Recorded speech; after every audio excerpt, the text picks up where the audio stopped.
Bonjour à tous. Démocratie, c'est un mot qu'on entend partout, tout le temps. Mais au fond, qu'est-ce que ça veut dire vraiment?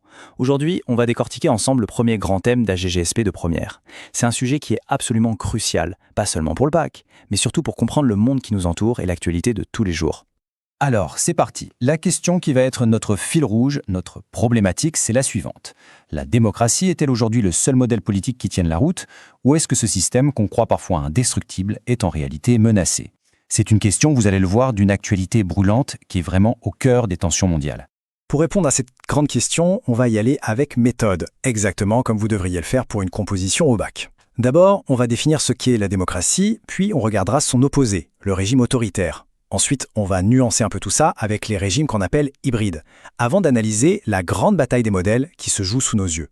Et bien sûr, à la fin, je vous ai préparé une petite fiche révision pour être au top. On attaque la première partie, la démocratie, est-ce vraiment le modèle idéal? Avant même de tenter de répondre, il faut qu'on soit tous d'accord sur ce dont on parle. C'est quoi, précisément, une démocratie?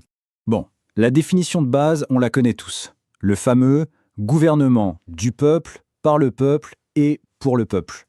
Le pouvoir émane des citoyens qui élisent des représentants. Mais attention, gros piège ici, ça ne suffit pas du tout. Une véritable démocratie, ce n'est pas juste aller voter de temps en temps. Elle repose sur des piliers bien plus solides que ça. Et les voilà, ces fameux piliers. Retenez bien ça, c'est fondamental, ils sont indissociables. Imaginez un instant, on a des élections, mais la presse n'a pas le droit de critiquer les candidats. Est-ce que le vote est vraiment libre? Bien sûr que non. Autre exemple, si la justice obéit au président, est-ce qu'elle peut le contrôler ou le juger? Non plus. Chaque pilier renforce les autres. C'est cet équilibre, souvent fragile, qui fait la force d'une vraie démocratie. Maintenant, pour bien comprendre ce qu'est la démocratie, la meilleure méthode, c'est de regarder son exact opposé, son miroir inversé, le contre-modèle autoritaire. C'est en définissant ce qu'elle n'est pas qu'on comprend mieux ce qu'elle est. Ce tableau résume parfaitement l'opposition. D'un côté, la démocratie. Le pouvoir est partagé, le débat est encouragé, la loi protège les citoyens. De l'autre, le régime autoritaire. Le pouvoir est concentré, toute critique est vue comme une menace et la loi devient une arme pour contrôler la population.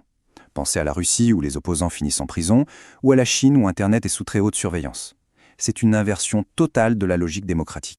Cette citation sur la Chine, elle est très éclairante. Elle nous montre bien que le système politique d'un pays a des conséquences directes sur sa place dans le monde. La nature autoritaire du régime chinois crée des tensions et l'empêche de s'intégrer totalement. Ce caractère inachevé, c'est exactement ça. Un géant économique qui, à cause de son système politique, reste un acteur international avec lequel il est compliqué de dialoguer. Ok, on a vu les deux extrêmes, le blanc, la démocratie, le noir, l'autoritarisme. Mais vous vous en doutez, en géopolitique comme dans la vie, le monde est rarement en noir et blanc. Il y a toute une immense zone de gris entre les deux. La réponse est évidemment non. La réalité est beaucoup plus subtile. De nombreux pays se situent dans un entre-deux. En apparence, ils ont l'air de démocratie, ils organisent des élections, mais en coulisses, les libertés fondamentales sont petit à petit rognées. Et voilà un concept clé à maîtriser absolument. La démocratie illibérale. Prenez des pays comme la Hongrie ou la Pologne. Leurs dirigeants sont élus, oui, mais une fois au pouvoir, ils s'attaquent à l'indépendance de la justice, ils mettent la main sur les médias, ils pourchassent les associations critiques. C'est un peu comme si on gardait la carrosserie d'une démocratie, mais qu'on retirait le moteur. Ça a l'apparence, mais ça n'avance plus.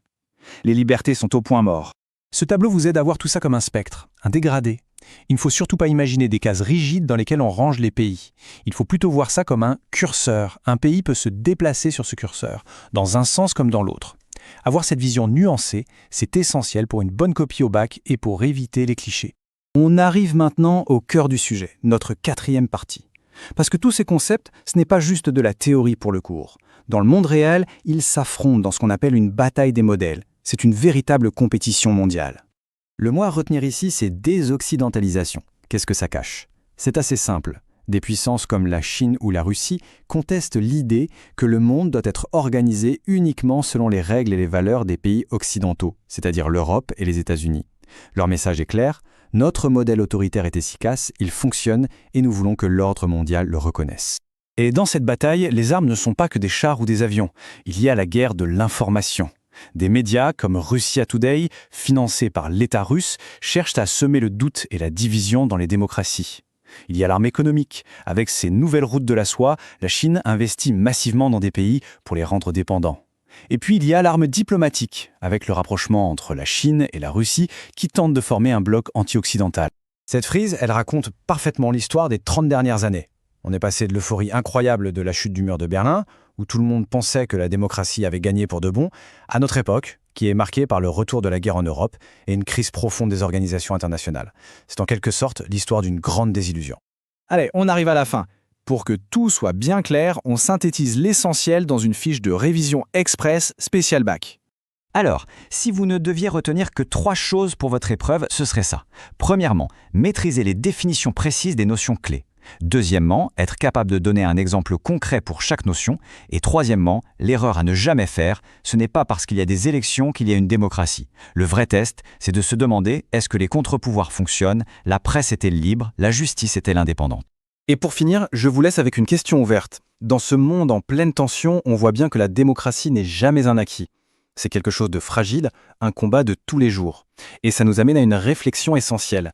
Quel est notre rôle en tant que citoyen pour la protéger, la défendre et la faire vivre? C'est un excellent point de départ pour une discussion ou une ouverture de conclusion. Merci de votre attention et à très bientôt.